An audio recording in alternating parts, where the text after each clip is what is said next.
G'day, and welcome to the AHDC podcast series, Health Design on the Go. I'm your host, David Cummins, and today we're speaking to Kasey Irwin, Elective Surgery Coordinator at Barossa Hills Local Health Network in Adelaide. Kasey has been a nurse for over 12 years and is currently undertaking her PhD in engagement in operational room design with staff. Kasey is very passionate about health and hospital theatres, and we look forward to hearing more about her research today in our podcast series on research. Welcome, Kasey. Thank you for your time to be here. Thanks for having me. My sister's a nurse, and as with all nurses, they pretty much can do anything. But I think a nurse who's a theatre nurse who is doing her PhD is very impressive in itself. What drove you to do a PhD? When I started off in nursing, I was in my third year of nursing and I became really engaged in research. Up until that point, I was a little bit scared of it and I was just focused on moving into nursing, particularly in the operating room, but became interested in research. So throughout my career, I've been able to work in a range of different operating rooms across Adelaide and in some country sites as well, and have always just been interested in design. And it was sort of a good time for me to move into that, to do a PhD. And I was particularly focused on operating room design and how we engage with the staff in that operating room to understand how we can improve design processes. So when you talk about operating room, for those that aren't really familiar, are you talking about the operating department or the theatre itself? Yeah, so for my research, it's specifically focused on the operating room. My background as a theatre nurse is a scrub scout role. So that's a role that assists the surgeon either being scrubbed, handing instruments and providing that patient care, or on the other side of that table, providing support to the entire surgical team. So my work has been very focused on the operating room specifically. And I'm not sure if most people know, but it's about a 55 or 60 square metre space. There are a number of stakeholders that work within that space as well. So I was particularly interested in how everybody moves within that space together to provide patient care, because you can't leave those four walls once you've started that surgery. So that was my interest in research in that way. Yeah, and did you differentiate between a maternity theatre, cardiac theatre, trauma theatre, general theatre? Is your research based on theatres as a whole? Yeah, theatres as a whole, I've done some qualitative so far, so data collection, understanding the perspectives of different operating room staff. So that's nurses, surgeons, anaesthetists, and also the technicians that work within that space. And it's not been defined to a particular specialty or type of surgery, but I am doing some quantitative research at the end of this year. And I'm hoping to do a larger survey with operating room staff across Australia to really understand, are there any differences among cardiac theatres, obs and gynae, and those sorts of things. Yeah, interesting. So where are you with your PhD at the moment? What are your findings showing at the moment? Yeah, so I'm sort of smack bang in the middle.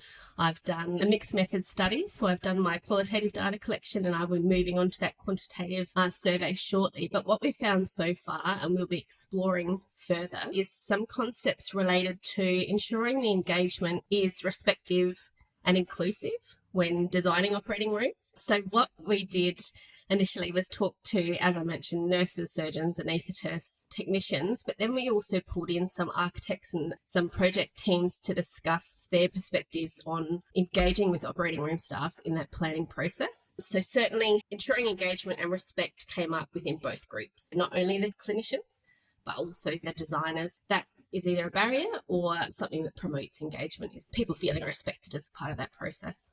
And maybe I missed it, but surely part of that respect is of the patient as well. It absolutely is. And I think that comes into the next point that we found from those initial interviews, is that the staff in the operating room can foresee safety concerns just based on their experience and their understanding of caring for the patients. So they can sort of see, whether it's on a floor plan or whether it's part of discussions that are happening in different groups about things that might perhaps not work well based on staff safety and patient safety and their experiences of caring for people in that really small space. So is your research leaning towards a stronger and bigger design, or more efficient design, or more efficient patient flows or staff flows? What are your feelings and thoughts, or what is your research showing at the moment? Yeah, certainly there's some enhancement, I think, that could be put into the planning process. What we have also found is that staff are impacted by things that might be external to the operating room in providing the care and moving, whether that's through doors that don't perhaps work properly, then that has other implications for infection control and also just delaying care. staff needing to travel long distances to collect items, and then of course all the internals where equipment's plugged in, where power points are situated, where booms might be within the room. So it's really giving staff the opportunity to provide that feedback and identifying and foreseeing some of those safety concerns to enhance the design for the people working in the space. Yeah, and does your research go into further details such as infection control, the surfaces, the flooring, the walls, the fixtures, even the ICT equipment? Does it go into that level of detail? It absolutely does. And certainly there's lots of research out there that addresses all of those certain components. Because we were asking about perspectives and how staff feel about foreseeing safety concerns, working within the space, all of those items certainly did come up. And they are some of the things that they're talking about in terms of enhancing. So particularly noise interruption in the operating theatre. There was lots of talk about selecting the correct flooring, the locations of equipment, beeping and those sorts of things, certainly lighting. Doors was one that I was really surprised that was such a big feature in terms of the structure of the operating room. Lots of participants talked about doors not working properly and that really impacting their work in there, in the space, and also transporting patients in and out. So that was a big one. I'll just stick on flooring for a minute. I must admit, in hindsight, some surgeons are there for 10, 12 hours sometimes. So what would be some of the best flooring? The theatres that I've designed and built has pretty much been concrete slab on vinyl for infection control standards. But when you talk about it out loud, there's obviously more options for fatigue matting and things like that. So what's your research showing in reference to flooring for surgeons and for nurses, I suppose? Discussions about flooring have basically just been more about the materials in terms of noise. All of the theatres that I've been in have fatigue mats, so it certainly wasn't something that was raised in terms of the feel underfoot. One thing that was raised in terms of flooring is just the surface and the level of the flooring might make trolleys move around. So that was certainly something that the people I spoke to were concerned about, more so than how that felt standing in there for 12 hours. Yeah, and did you go into level of detail such as vinyl versus corian versus infection control and cleaning? Not in this research. And so in reference to fixtures and fittings, at the moment, you've obviously got a lot of ICT, especially if you've got robotics versus manual. What's your research showing in reference to surgeon fatigue, nursing fatigue, and also patient care in reference to the fixtures and fittings within the actual theatre itself? Staff fatigue certainly came up when we were talking about travelling long distances as well, so that external sort of impact on the way that the work's undertaken in the operating room. The other thing that did fatigue staff was the noise, the beeping. Certainly, if people are having to bend down to get into cupboards, there might be a computer above. There might be a workstation on wheels that doesn't fit next to the anaesthetic machine, and dependent on where the power access is for that, where it will be plugged in, and then that's creating cords on the floor and trip hazards. So it was certainly talked about in terms of movement within the space, getting fatigued, having to travel long distances, but also just managing not tripping over items in the theatre. Yeah, and sticking with theatre, I know there's a lot of research to show that the lighting itself can actually cause extreme fatigue, where I've now started to see a lot more theatres with natural light versus pure artificial light. What does your research talk about with that? So we haven't specifically had any information about the lighting and the well-being of the staff inside. What was talked about particularly was windows and looking into the space, and that again was more around being concerned with the safety of the staff and the patients. So examples of if there wasn't a window provided so a staff member could look inside the theatre and see what was happening, the doors needed to be opened far more often than they should be. There was increased traffic in the theatre because people had to actually come in and check what was happening rather than being able to just have that visual access to the staff inside. And this is to the theatre itself, not the anaesthetic bay. That's right. Yeah. Yeah, interesting. I must admit, I've only done that on very few hospitals, and that's showing that it provides a level of comfort to the staff and reduces their anxiety and increases their safety from their concern, correct? Absolutely. And they certainly were very vocal about having access to either essential items that they needed to go and collect or access to staff who were able to get into theatre. And that was a part of it. If there was a code happening, if there was some kind of emergency, people were able to look inside through the window to see if there are enough people in there, or if it was just for meal breaks, they could just check rather than opening the door. And the preference would be a privacy shield as well, so it's not always fully exposed depending on the theatre. Absolutely, and patient confidentiality and privacy was also a big portion of that. Yeah, interesting. Did you go into the level of detail such as the infection control surfaces for walls and so forth? Because the Australian Health Facility Guidelines report you have to have as smooth a surface as possible, but not all fixtures and fittings are smooth. So you have to be very careful from that an infection control point of view. What did your research talk about with that? Yeah, it was quite interesting in the variants in the groups that I spoke to and what their priorities were for safety. Certainly, the design teams that I spoke to were very focused on the surfaces, ensuring that infection control principles were followed, providing hand washing stations, warning lights outside of the theatre so we knew that there was laser happening inside or x ray. The staff working in the operating room weren't as concerned about that, and whether that was because they felt that what was in their theatres was suitable, I'm not too sure, but it certainly didn't come up as a core concern for those people working in the space. A lot of private hospitals now are moving towards Corian with that smoother finish. Vinyl, I think, is as good as Corian in many respects and obviously a lot cheaper, but certainly a lot of the newer and private hospitals are going towards Corian for that smooth finish, and they do look amazing, I must admit. Absolutely. I think there was a lot of discussion around also most of the people I spoke to that worked within the operating room had some private hospital experience as well as public hospital experience, and they certainly talked about the differences in public and private and the way that redevelopments or new builds happen. There was also lots of discussion around redeveloping aged infrastructure and being able to ensure all of those elements were in the operating room as well. That is quite challenging when you're working within a defined structure and you can't modify that very much. Yeah, I've done a few redevelopments where people have this great idea for a new theatre, but the ceiling space just isn't there and they can't get the services in and you can't get the flow right. And so, what might be a good idea to someone is obviously a nightmare to your engineers. Did you talk about the difference with pendants versus wall surface power? So, pendants is quite new, probably maybe last 5, 10 years. It's really come out to have pendants, and in some areas I've seen 2 to 3 pendants where it does have all the services there, the IT, the information, and also the power. Is that really that beneficial, or is it something that's a fad? Yeah, so there was quite a bit of discussion around that as well. There was certainly operating room staff that felt that that restricted their flexibility in terms of having some fixed pendants versus some mobile equipment, the positioning within the room and just being limited to actually adjust that to what works best for them and their workflow. And again, the anaesthetic staff that I spoke to had a different priority to the nursing staff and the surgeons, just based on simply where they work within the room. So there was preference in some regards to that more fixed option with all of those services within. And then there were other roles that felt flexibility was a bit better. Yeah, because I imagine when something does go wrong in theatre, you do want access to that patient as quickly as possible. But those pendants, and I do know they're hydraulically easy to move, but they are very close to the patient.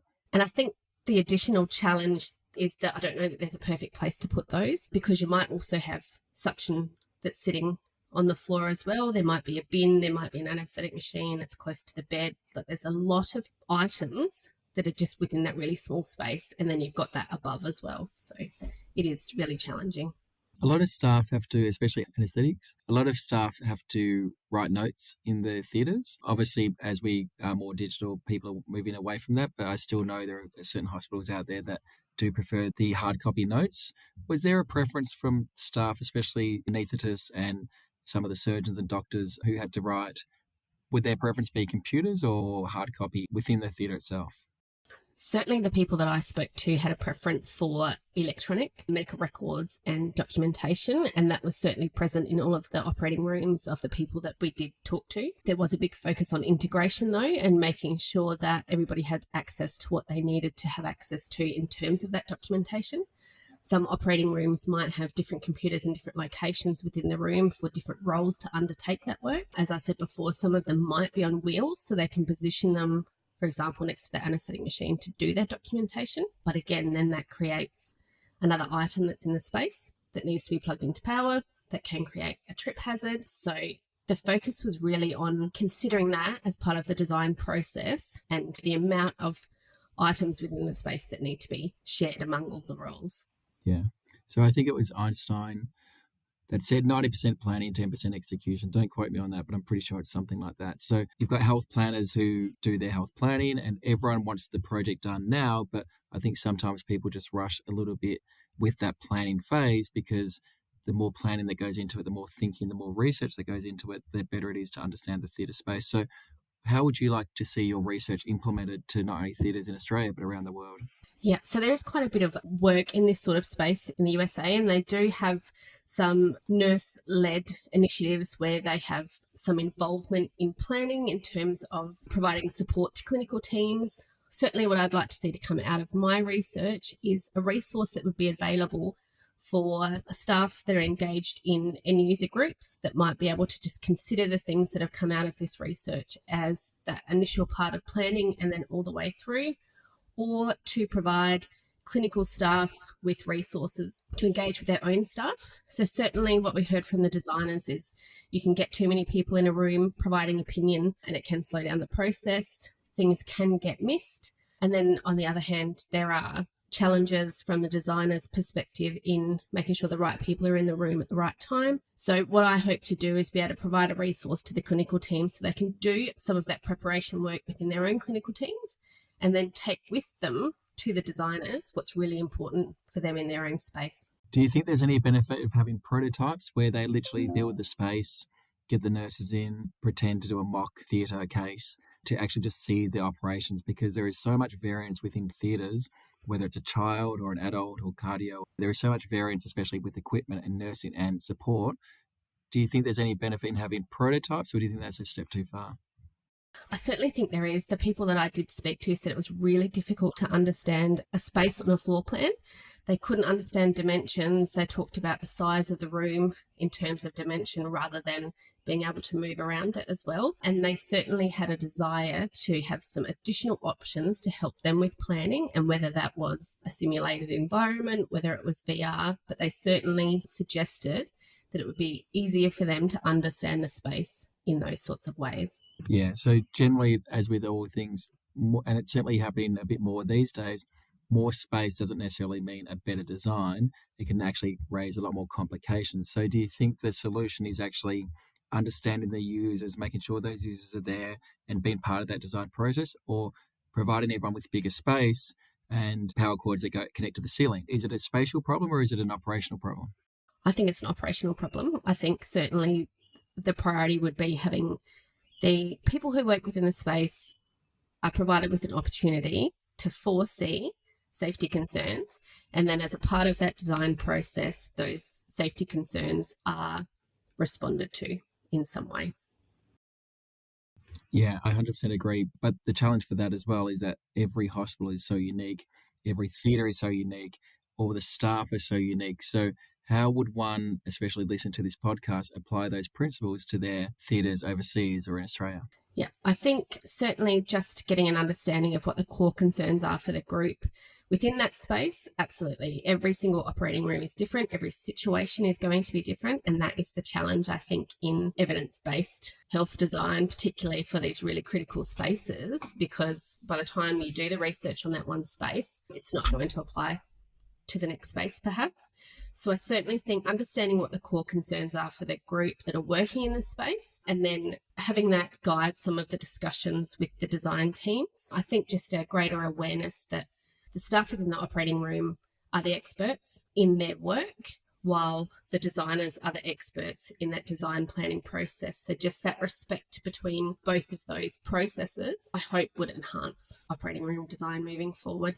As with any research, there's generally something that you're discovering that you may not have known before. What do you think's been the main discovery that you hadn't anticipated, or one of the biggest highlights that you hadn't actually thought about in your research?